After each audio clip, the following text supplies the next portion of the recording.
오늘 시장이 추가적으로 상승하지 못하고 조정이 나오는 이유는 삼성전자와 SK 하이닉스국의 그 외국인의 매물 이런 부분이 출회가 되기 때문입니다. 한 가지 좀 말씀드리면 미국에 상장된 ETF가 있습니다. 그런데 그 ETF에서 삼성전자 사겠죠.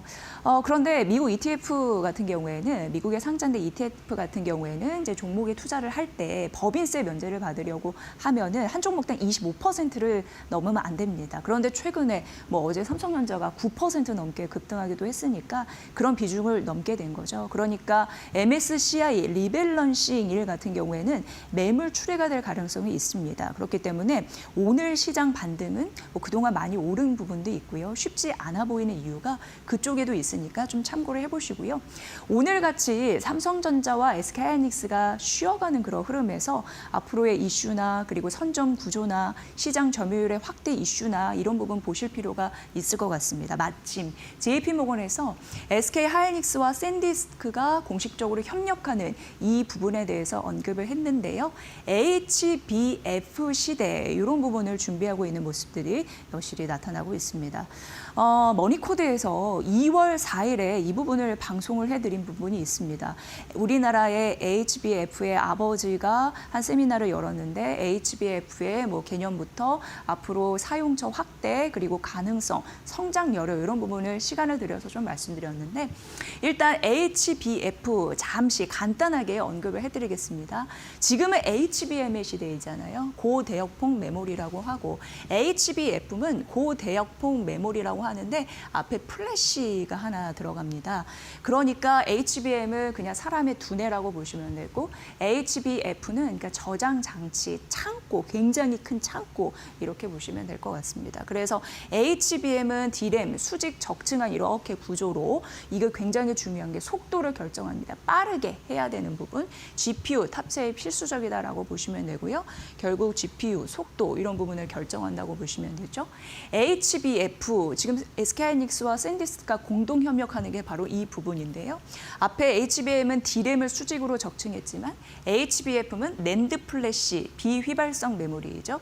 이걸 수직으로, 그러니까 이렇게 쌓는 그런 흐름이다라고 보시면 되고 창고라고 했잖아요. 저장 용량 어마어마하게 들어간다 이렇게 보시면 될 것 같고요.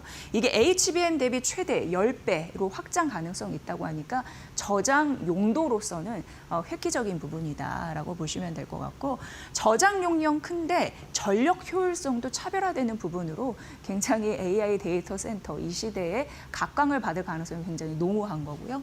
2030년부터 수요가 본격화될 전망이다라고 나와 있습니다. 그러니까 결과적으로 낸드 쪽 느낌 확 오시죠. 그런 부분에서 차세대에 굉장히 중요한 시장이다라고 보시면 됩니다. HBF의 아키텍처 구조가 두 가지로 JP모건에서는 제시했는데 GDDR 플러스 HBF, 그러니까 속도 플러스 저장 용량 되겠습니다. 두 번째, HBF 플러스 GPU 플러스 HBM, 그러니까 저장 용량 플러스 연산 되겠습니다. 이런 구조로 섞어서 이제 한다라는 부분이고 다만 기술적으로 난제는 갖고 있습니다. 왜냐하면 낸드 두께, D램 대비해서 좀 두껍습니다. 그리고 수직으로 쌓아 흘리는 적층 공정이 약간 어려운데 그럼에도 불구하고 발빠르게 선점해야지 HBM 시장보다 더 커질 가능성이 있는 부분이라서 잘 보시면서 기업의 대응들 따라가 보셔야 될 것 같고요. HBF의 가격이 일반 낸드 대비 3배에서 4배 이상 프리미엄이 예상이 된다라고 JP모건에서는 분석을 했고요. AI 생태계 다음은 D램 다음에 낸드이다 이러면서 최근 낸드에 대한 시각이 엄청 많이 또 달라졌잖아요. 예전에는 아픈 손가락이었는데 완전히 바뀌었습니다. 그런 흐름으로 얘기됐고 삼성전자도 언급을 했습니다. 지금 글로벌 시총 12위인데 TSMC 아시안의 다음 2위 차지하고 있습니다. 그래서 결국 JP모건에서는 이러한 일련의 흐름들을 봤을 때 메모리 같은 경우에 업사이클, 굉장히 높고도 긴 사이클이 유지될 거라고 하면서 긍정적인 전망, 시각을 유지했습니다. 중요한 포인트니까 보시고요. 두산 DS투자증권에서 오늘 목표 주가를 200만 원으로 올려잡았습니다. 거의 최상단입니다. 국내 증권사 목표 주가. 목표 주가 180만 원에서 200만 원으로 올려잡으면서 할인율 축소 50%로 했다라고 얘기를 했습니다. 두산은 사실 이제 모범 사례입니다라고 말씀을 드렸는데 여기서 어떤 얘기를 했냐면 상법 그런 부분이 이제 통과됐잖아요. 그러면서 자사주 12.2%를 전략 소각 결정하겠다라고 하면서 바로 이런 공시를 내놨습니다. 근데 12.2% 전량이라고 했는데 원래는 15.2%거든요. 그런데 거기에서 임직원료, 목적 자금을 뺀 겁니다. 그런 부분을 좀 뺀 겁니다. 그러면 12.2%인데 전량 소각하겠다라고 본 거고요. 이게 규모가 꽤 큽니다. 한 2조 3천억 원 정도 규모인데 이게 어떻게 보면은 대형 M&A 한 건 이상을 할 수 있는 굉장히 큰 규모이잖아요.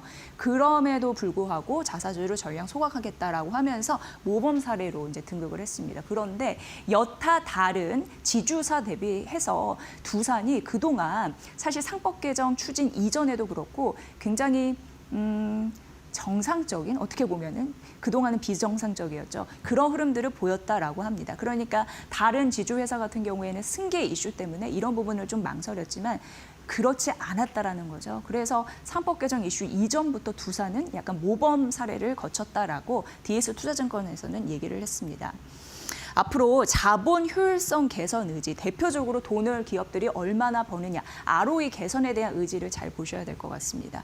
그걸 보시면 주주 환원에 대한 의지를 확인할 수 있겠죠. 그러니까 돈이 기업을 벌어야 현금 주머니가 두둑해야 이거를 주주에게 환원을 할 수 있습니다. 그러니까 기업 입장에서는 반드시 ROE를 개선시켜야 되는 의무가 있는 거죠. 근데 두산 입장에서는 SK 실트론 잔여 지분을 인수해야 되는 그런 부분이 있습니다.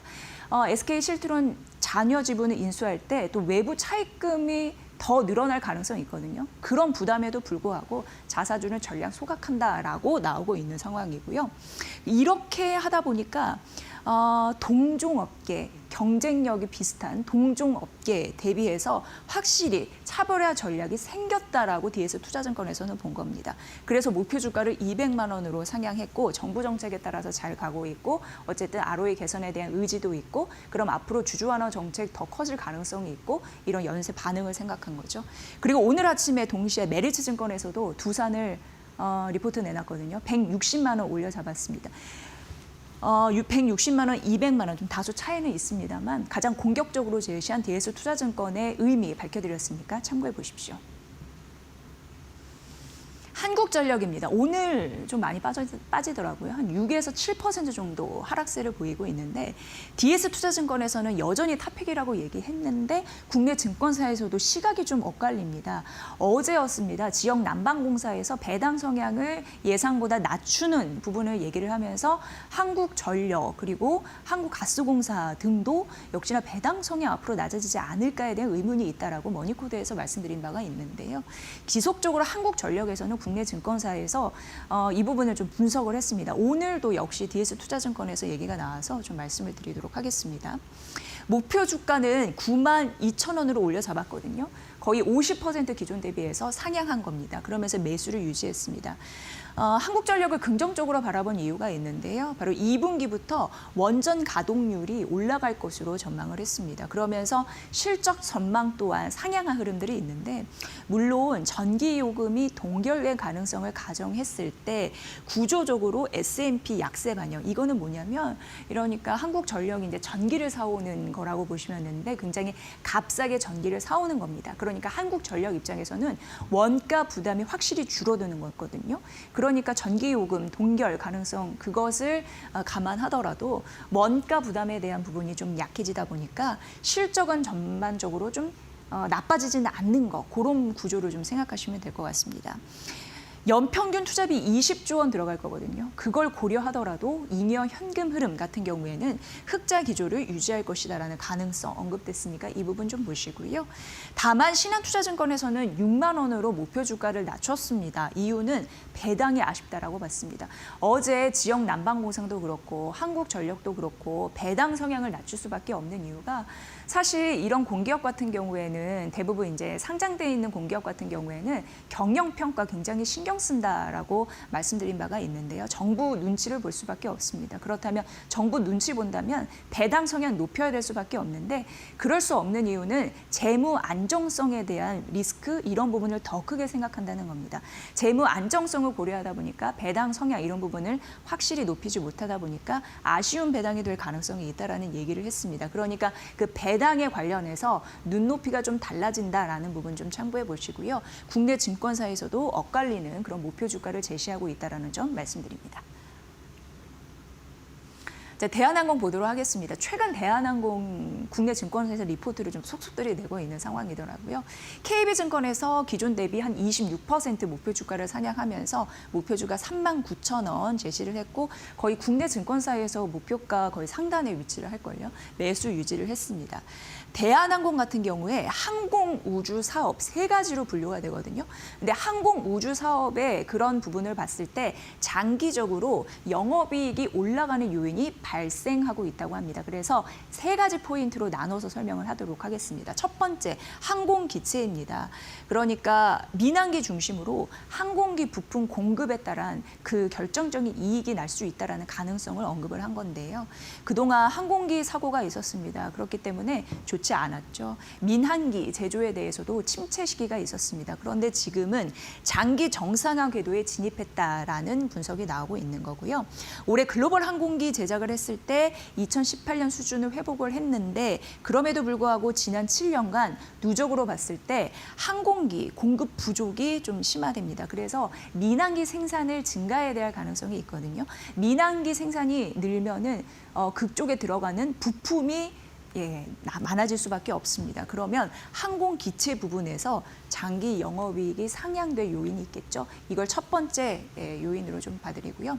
두 번째는 군용기입니다. 수명 연장, 성능 개선, 제조, 정비 이런 MRO 이쪽인데 작년에 이쪽에서 대규모 사업을 수주를 했거든요. 그리고 2032년부터 이쪽으로 본격적인 매출이 증가할 가능성 이런 부분이 언급되고 있습니다. 그러니까 두 번째는 군용기 사업이다라고 보시면 되고 세 번째는 무인기 사업입니다. 여기 수익화가 기대가 된다고 하는데 무인 드론 그리고 레이저 탐지에 크게 걸리지 않고 전투기와 함께 싸울 수 있는 드론용 무기 근데 무인으로 하는 거죠. 사람 타지 않고 그런 부분으로 수익화가 기대가 된다. 왜냐하면 매출 확대가 되기 때문이죠. 이런 부분으로 대한항공은 세 가지 우주항공 이런 부분으로 지금 모멘텀이 있다라는 부분 말씀드리고요. 이 부분 외에도 기존 사업도 잘 되고 있다고 합니다. 화물 업황 개선이 지속이 되고 있고 올해 영업이익 같은 경우에도 1조 5천억 원 정도 전망이 되면서 1년 사이에 한 40% 성장할 가능성이 언급이 됐으니까 보시고요. KB증권이 대한항공 긍정적으로 바라본 시각에 대해서 잘 판단해 보시길 바랍니다. 네, 한국투자증권에서 최근 증시에서 IT만 보지 말고 IT도 강한데 IT 외에 어떤 투자 전략이 있을까라고 하면서 접근을 했더라고요. 이런 부분에서 한번 우리가 긍정적으로 도출해 볼 수 있는 영역이 있을지 살펴보면 의미가 있을 것 같아서 가져와 봤습니다. 일단 올해 한국 증시는 IT 잘 가서 이렇게 잘 가고 있는 겁니다. 그리고 에너지, 금융 업종도 수익률이 양호한 흐름들이 나타나고요. 근데 미국 같은 경우에는 작년 4분기 말 이후 빅테크 중심의 IT 그리고 커뮤니케이션이 상대적으로 부진했습니다. 그런데 에너지, 소재, 산업재는 강했죠. 근데 이 섹터가 블루칼라거든요. 그래서 이제 블루칼라 주식 귀한 이런 부분으로 제목을 정했습니다. 한국 같은 경우에는 에너지, 산업 이런 부분은 수익률이 어떻게 보면 상위권이었거든요. 그런데 소재는 그렇지 않았습니다. 그래서 한국과 미국 간 수익률 차이가 좀 있다라는 부분을 좀 기술했고요. 하지만 소재 업종을 잘 봐야 하는 이유는 글로벌 지표, 경제 지표와 상관관계 개수가 굉장히 높습니다. 상관성이 높다라는 겁니다. 그래서 소재 이런 부분도 잘 봐야 된다라는 부분이고요. 뒷페이지 보면은 한국투자증권에서는 소재 업종 관련해서 저평가 소재 섹터 관심을 가져야 된다라고 얘기를 했습니다. 왜냐하면 올해 이익 성장이 기대가 되고 주가, 밸류도 저평가돼 있다라고 언급을 했습니다. 그래서 긍정적이고 저평가 소재 섹터를 쭉 분석을 해놨습니다. 리포트 보면 저는 핵심 기업만 적어놨습니다. 포스코홀딩스, 금호석유화학, 코롱인더, KG스틸, 세아홀딩스, 대한유화, 롯데정밀화학 이런 부분이 있으니까 참고해 보시고요. 이런 저평가 소재 섹터 순환매 업종 전략에서 살펴볼 바 있는데 한국투자증권은 이 부분도 있지 않았습니다. 하지만 우리 증시 강하게 튀어오른데 그리고 앞으로 추가적으로 상승하는 여력, IT에 있다. 여전히 핵심 축이다라는 것을 놓치지 않았으니까 이 부분 중요합니다. 네, 대신증권 이제 오늘 금요일이잖아요. 전반적으로 코스피 6천 돌파하면서 오늘 조정받아도 그래도 6천 위에서 있습니다. 지금 한 6,168선 보여주고 있는데 전열을 재정비해야 될 때라고 하면서 최근 이제 6천까지 이제 올라온 이후에 일부 조정이 될 수 있음을 좀 밝혔습니다. 오늘 같은 조정장에서 좀 필요한 리포트겠죠. 일단 코스피 5천 돌파한 이후에 한 달 만에 6천을 돌파를 하면서 반도체 실적 긍정적인 흐름들이 나타나면서 상법 개정에 대한 긍정적인 훈풍이 들어왔고 기업 가치 제고 정책에 대한 기대감이 또 한 축으로 받쳐주고 있는 상황에서 증시 변수가 있습니다. 왜냐하면 일단 상법 통과 이런 부분 때문에 상법 개정 통과 때문에 정책 기대감은 일정 부분 이제 오를 거, 그러니까 증시에 반영이 거의 됐다라는 부분이 나타나고요. 이제 실적도 거의 공백 기간에 진입을 합니다. 3월 말에 주총이 있고요. 일부기 프리 어닝 시즌 이제 대비를 해야 되는 시간이 있다 보니까 이제 이런 부분도 진화 흐름들 나타나죠.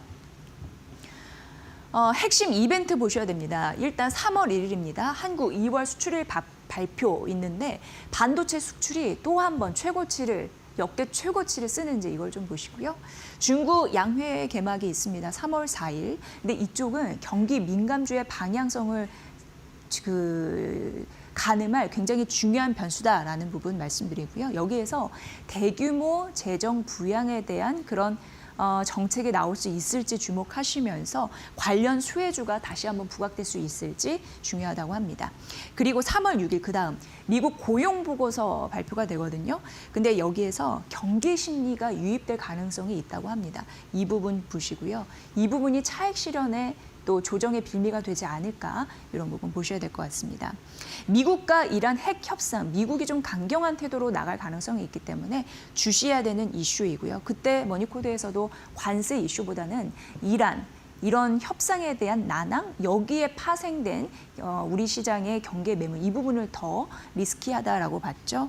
그리고 케빈 허시 차기 연준 의장의 청문회 일정 이런 부분이 있으니까 이 부분 잘 보셔야 될 것 같습니다. 코스피는 반도체 이익 전망치는 지속적으로 상향 조정되고 있습니다. 그래서 맥쿼리에서도 외국계 증권사에서도 삼성전자의 목표 주가를 34만 원으로 올려 잡았겠죠. 그래서 뭐 시장은 지금 약간 조정을 받더라도 추세 반전에는 거의 뭐 영향이 없다 이렇게 얘기를 했습니다. 그래서 결과적으로 대신증권에서는 이익 모멘텀이 견고한 섹터로 비중 확대하라라고 얘기를 했고 대표적으로 반도체 당연히 있고요. 디스플레이, 에너지, 유틸리티, IT, 하드웨어도 중심이다라고 얘기를 했습니다. 상법 개선 이후에 실적으로 연결된 섹터 굉장히 또 중요하죠. 통신 소매, 유통, 가치주도 순환매 업종 그런 부분에서 업종 전략에 있다고 하니까 이 부분도 참고해 보시면 될 것 같습니다.